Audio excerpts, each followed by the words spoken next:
Un referendum per chiedere ai veneti se preferiscono essere curati dal Ministero della Salute in Lungotevere Ripa 1 a Roma o dalla Regione Veneto.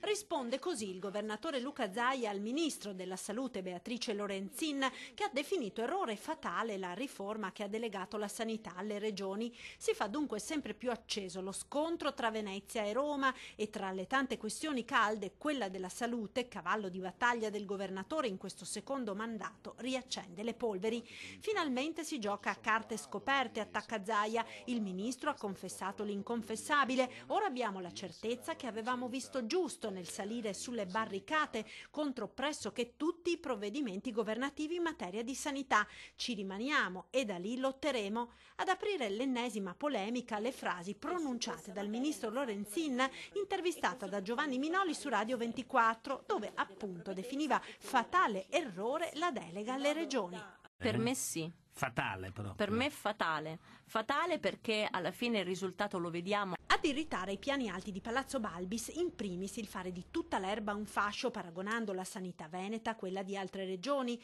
purtroppo ancora molte, rincara Zaia, dove la sanità non funziona e si sprecano miliardi.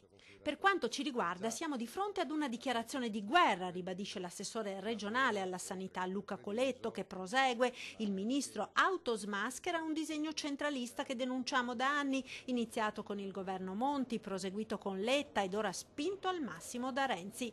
Del resto lo stesso Zaia non aveva fatto mistero della sua posizione, attaccando 10 giorni fa la politica del Premier all'Assemblea degli Industriali trevigiani.